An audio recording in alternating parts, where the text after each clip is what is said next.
The entirety of the Kharkiv Oblast has been liberated. The Ukrainians have reached the Russian border to the north of Kharkiv and are now controlling the border points. This is a video of it. The battle over Kharkiv Oblast is a decisive and strategic victory for the Ukrainians. Just knock them out cold, my friends. Look at this map. Kupiansk and Izium are liberated, we can see it from this map, as well as Liman. Russian units reported to have abandoned positions at Savatovia. Russian units on the P66 highway are likely to be interdicted and crushed by Ukrainian infantry. Let's go to the military map so things are more clear. Yesterday the map stopped updating here, now we can go on and we can see bit by bit Ukrainians liberating the entire Kharkiv Oblast and Russians pulling out from the north. It stops updating, but we know that all of this area is now under Ukrainian control. What the last map was hinting at is that Russian forces supposedly are pulling out from Svatovia. This here. It would be a wise move because this distance is 35 kilometers, meaning that everything on this highway, traveling on this highway, is affected by Ukrainian artillery fire, which is incredibly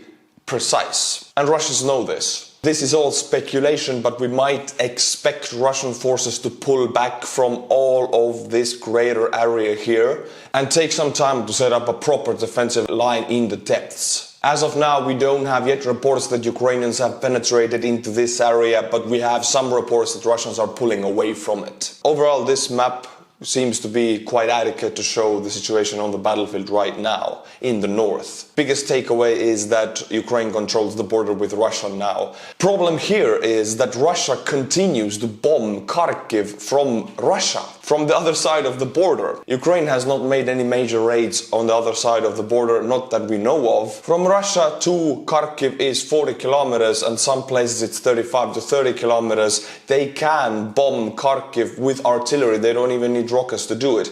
If they continue doing it, Ukraine might have to go into Russia to end this. This changes things, internationally it does. Here is a list of Russian losses on the 10th of September. Only the 10th, not the 9th, not the 11th. Those are separate days, separate lists. This list alone is very long. A lot of equipment knocked out cold, but a lot of equipment captured, which means Russia has become the biggest contributor to the Ukrainian armed forces. Oh, the irony of this war. Russia has lost on the Kharkiv front, and in their anger they have started to terrorize the civilian population of Kharkiv by attacking the city's electrical and water infrastructure with missiles, out of which about 50 to 60% Ukraine is able to shoot down. Here is a video of Ukrainian air defense active last night, but the rest that came through did a lot of damage. Kharkiv population is about 1.4 million. Kharkiv is now effectively without electricity, and with a city population that big, being without electricity for longer periods of time is a huge thing. But this is Belgorod, only 30 kilometers from the border and 60 kilometers from Kharkiv. Belgorod is a big city and it also lost power after these attacks.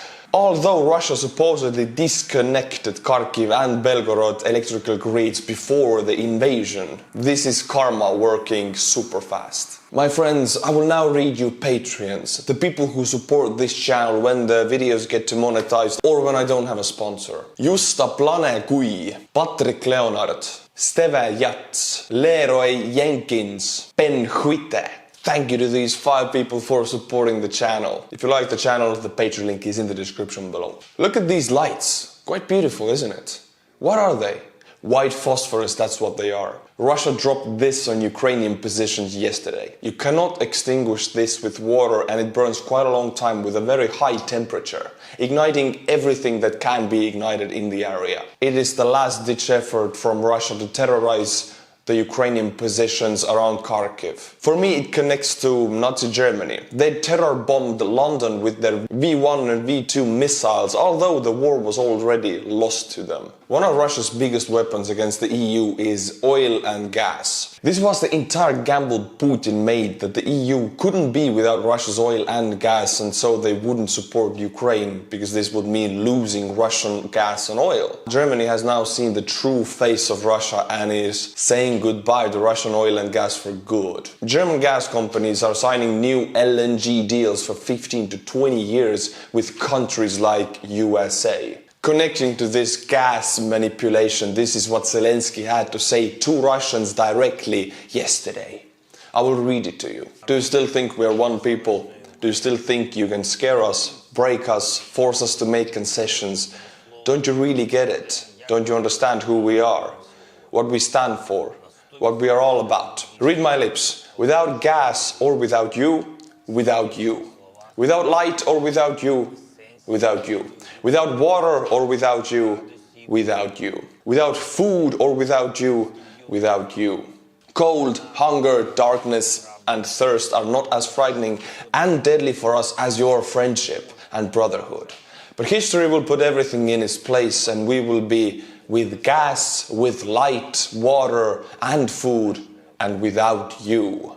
This is what Zelensky said to Russians yesterday. The near total withdrawal of Russian forces from Kharkiv Oblast and the Ukrainian forces advancing to the border makes a weird situation. Some Russian military bases and ammunition warehouses in Russia are now well within striking distance of Ukrainian forces. For example, this large ammunition depot is only 30 kilometers from the border, and this Russian support base seen here is only 10 kilometers from the border. HIMARS could make quick work of them, but it would be striking Russian soil. We have all heard about HARM missiles and what harm they can do to Russian radar systems. HIMARS and HARM missiles are one of the crucial weapons that made the turning point of this war. HARM missiles have now been fitted to Su-27s also. That means most of Ukrainian fighter jets now can shoot HARM missiles. On his Telegram channel, Kremlin chief propagandist Solovyev called for execution of Russian commanders who allowed the counter-offensive of Kharkiv to happen. Russian military bloggers, Russian commanders and Russian propagandists, all of these people have something in common right now. In the last 5 days,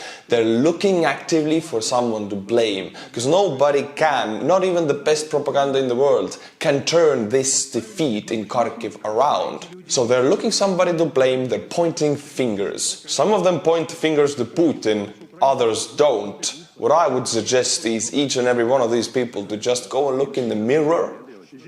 There's your answer. Thank you for staying with me. I will bring you news from Ukraine as often as I can. If you like the channel, then Knock 'em Out Cold and Patreon both are in the description below. Until my next video, Slava Ukraini!